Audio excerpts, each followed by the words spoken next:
அன்சாத் civil நேயர்களுக்கு வணக்கம். இன்றைக்கி வந்து நம்ம ஒரு முக்கியமான விஷயத்தை பற்றி பேச போகிறோம். என்ன ஒன்றுனா, நம்ம கன்ஸ்ட்ரக்ஷன் சார்பில் வந்து நிறைய பேருக்கு வீடு கட்டுறோம். வீடு கட்டுறதுக்காக லோன் வாங்குகிறோம். அப்படி லோன் வாங்கும்போது வந்து பார்த்திங்கன்னா, பேங்க்ஸ் வந்து நிறைய விஷயங்களை வந்து நமக்கு அவ்வளோ எக்ஸ்பிளைன் பண்ண போகிறதில்ல. நமக்கு அது அந்த டைமில் லோன் கிடச்சா போதுங்கிற ஒரு இதில் வந்து அவங்க அந்த டாக்குமெண்ட் கொடுங்க, இந்த டாக்குமெண்ட் கொடுங்க அப்படின்னு நம்மளை அலக்கழிச்சிட்டே இருக்கிறதுல மற்ற விஷயங்கள் நம்ம கேள்வி கேட்குறதுக்கே டைம் இருக்காதுன்னு வச்சுக்கோங்களேன். லோன் கொடுத்தா போதுண்டா சாமி அப்படின்னு சொல்லிட்டு நம்மளும் லோனை வாங்கிடுவோம்.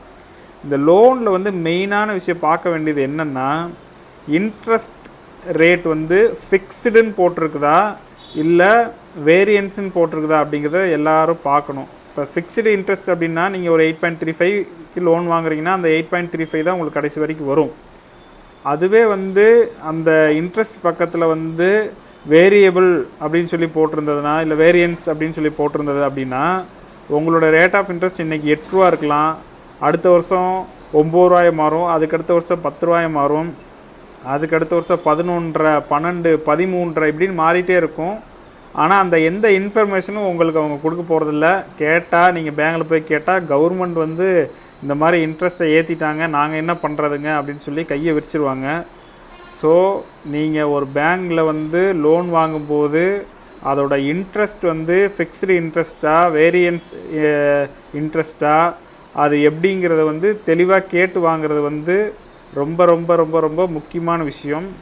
ஏன்னா நமக்கு தெரிஞ்ச ஒருத்தர் வந்து பார்த்திங்கன்னா, ஒரு 10 லட்சம் ரூபா பணம் வந்து ஒரு 9 வருஷத்துக்கு முன்னாடி வாங்கி மாதம் வந்து கரெக்டாக வந்து ஒரு மாதம் கூட தவறாமல் இஎம்ஐ கட்டிகிட்டே வந்திருக்கிறாரு.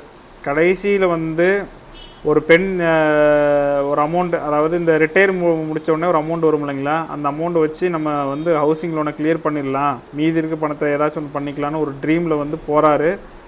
போயிட்டு 10 லட்சம் ரூபாய்க்கு நம்ம ஒரு 10 வருஷம் கட்டிட்டோம். இப்போ எவ்வளோ இருக்குதுன்னு கேட்டால், நீங்கள் 10 லட்சம் வாங்கினதில் வந்து 9.5 லட்சம் ரூபா உங்களுக்குள்ள அசல் அப்படியே இருக்குது, இந்த 10 வருஷம் வந்து நீங்கள் வந்து வட்டி மட்டும்தான் கட்டியிருக்கிறீங்க அப்படின்னு சொல்லும்போது அவருக்கு அது ரொம்ப பெரிய ஷாக்காக இருந்தது. கூட நானும் தான் போயிருந்தேன். ஸோ நம்ம பேங்கில் கேட்கும்போது நமக்கே வந்து ஓனர் வந்து கொல்கத்தாவில் இருக்கிறாங்க, மேனேஜர் மாறிட்டாங்க, ஆள் மாறிட்டாங்கன்னு சொல்லி கரெக்டான தகவல் கொடுக்க மாட்டுறாங்க. ஸோ வந்து இதை எல்லாருமே வந்து ரொம்ப முக்கியமாக பார்த்துக்கோங்க. பேங்கில் வந்து லோன் வாங்கி வீடு கட்டுறது அப்படிங்கிறது வந்து அது எந்த அளவுக்கு வந்து சேஃப் அண்ட் செக்யூர்டாக பண்ணணுமோ அந்தளவுக்கு சேஃப் அண்ட் செக்யூர்டாக பண்ணுங்கள். முடிஞ்ச அளவுக்கு கவர்மெண்ட் பேங்க்ஸில் வந்து நீங்கள் வந்து லோன் பண்ணுங்கள். Private banks